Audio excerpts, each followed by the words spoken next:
Today we are reading Salt in His Shoes, Michel Jordan, In Pursuit of a Dream, by Dolores Jordan, with Rosalind M. Jordan, illustrated by Kadir Nelson.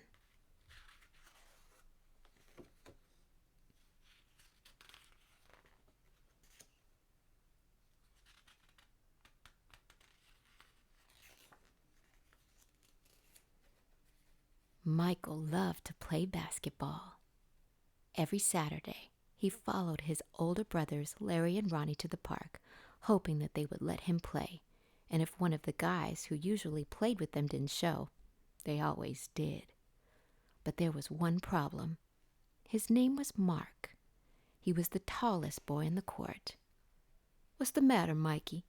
Too short?" Mark flapped his arms in Michel's face. "Over here!" shouted Larry, but when Michel threw the ball, Mark's long arms came out of nowhere and knocked the ball away. It flew into the hands of a player on Mark's team. He made the basket, and the game was over. Just like that.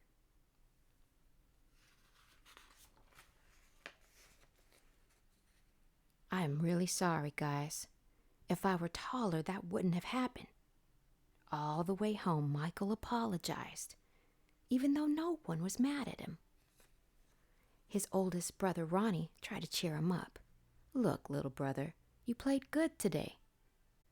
Don't worry, we'll win the next time." When they got home, Michel went into the kitchen where Mama was cooking dinner. He was still disappointed, and she could tell. "You guys lost again today, huh?" Michel nodded. He sat quietly for a moment, then said, "Mama, how can I grow taller?" Now, Mama knew the answer to a lot of questions, but this was a tough one.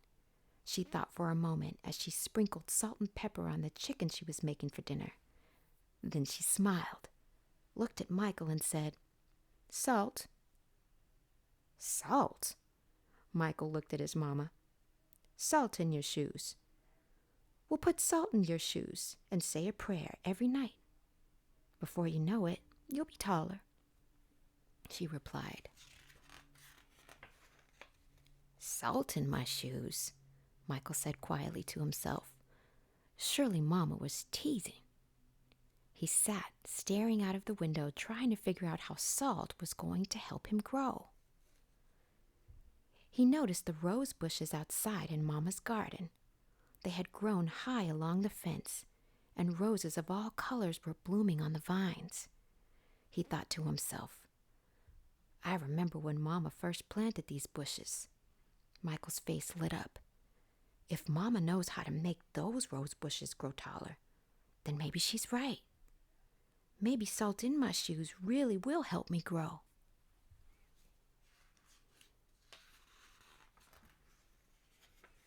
Growing more excited, Michel twirled around and started asking lots of questions. "Mama, how long will it take? And how tall do you think I'll get?"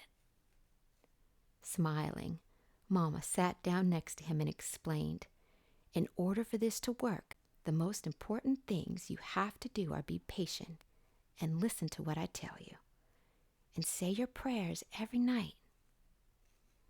Listening carefully, Michel shook his head. "Okay, Mama, I'll be patient. But what does saying my prayers have to do with it?" "Everything," Mama replied, and she hugged him. "Now go wash up and tell your brothers and sisters to get ready for dinner." Michel dashed out of the kitchen, almost knocking over his father, who was walking in. "What's he up to now?" asked Daddy. "Oh, the usual," laughed Mama. "Chasing a dream." Later during dinner, Mama noticed that Michel was barely eating anything. He was already daydreaming about being taller. "Michel, first things first. You won't grow if you don't eat, especially your vegetables," Mama said. "But I'm not really hungry," he said. Raising her eyebrows, Mama gave him a stern look. Slowly, Michael picked up his fork and began to eat. Minutes later, his plate was clean, and he was asking for more. That evening at bedtime, Michael set his favorite game shoes on the floor next to the growth chart hanging on the wall. Then he put on his pajamas and said his prayers and jumped into bed.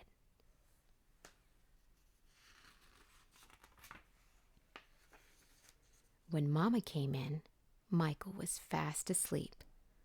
By the look on his face, she could tell he was already playing basketball in his dreams. Standing by his bed, Mama sprinkled salt in his shoes. Then she prayed quietly over him, as she did all her children.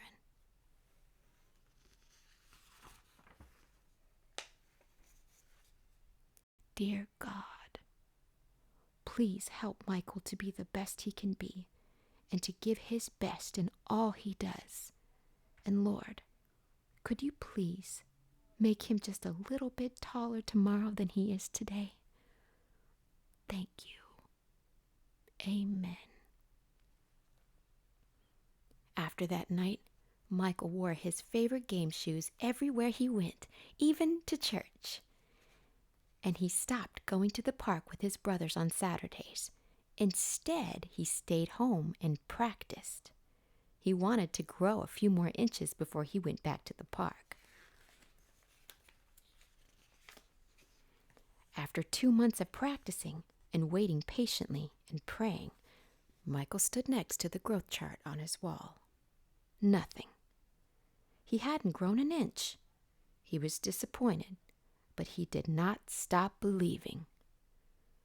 I've just got to give it time, like Mama said, Michael thought to himself, and that's what he did. 2 more months of practicing went by, and still nothing. Now Michael was becoming a little sad. Not only had he not grown 1 inch, but he also missed playing basketball with Larry and Ronnie.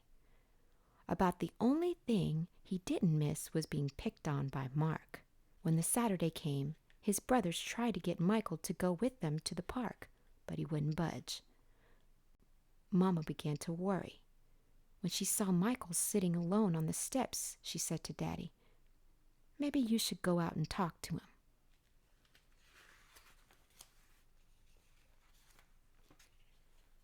So Daddy went out and sat with Michael. "What's wrong, son? You haven't gone to the park with your brothers for a while now. Are you okay?" Michael didn't say anything at first. Then he looked at Daddy and said, "I thought I would at least be a few inches taller by now. I did everything Mama told me to do, but nothing's happened." "Michael, why do you want to be taller?" Daddy asked. "If I were taller, I'd be a great player. I could help our team win," Michael answered. "But you are a great player, son, and you already have everything it takes to be a winner, right in here." Daddy tapped Michael on his chest. "Being taller may help you play a little better, but not as much as practice, determination, and giving your best will. Those are the things that make you a real winner." Michael thought about what Daddy said for a minute. Then suddenly, he jumped up and took off. "Where are you going?" Daddy yelled after him. "I've got a game today, and I'm late," Michael yelled back. When Michael reached the park, the game had started. He sat on the bench hoping he would get a chance to play. And he did. The game was almost over, and the score was tied when John, one of the guys on Michael's team, fell and hurt himself. Here was Michael's chance. Michael joined his team in the huddle as they gathered on the sideline for a timeout. "Okay, the game is tied. All we need is 1 point. Who wants to take the shot?" Ronnie asked. He looked in Michael's direction. Feeling more confident than ever, Michael said, "I'll do it."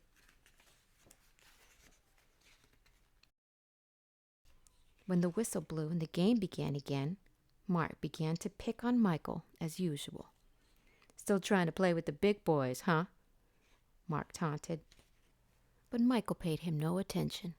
Taller or not, he had been practicing, and today he was determined to win. Larry threw the ball in bounds to Michael.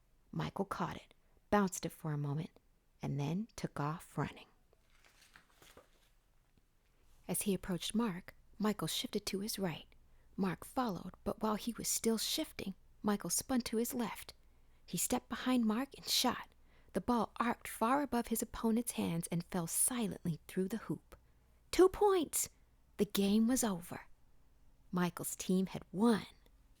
It was just as Michael had dreamed.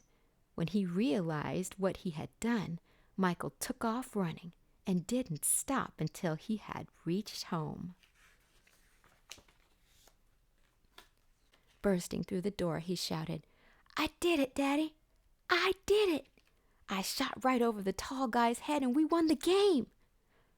Running in behind him, Ronnie and Larry joined the celebration. "That's right, little brother, you did it! You won the game for us!" Michael remembered the look that Ronnie gave him during the last time out of the game and said, "No, we won the game, but I was a star." They all laughed. After that day, Mama stopped putting salt in Michael's shoes. But Michael did not stop being patient and working hard and praying.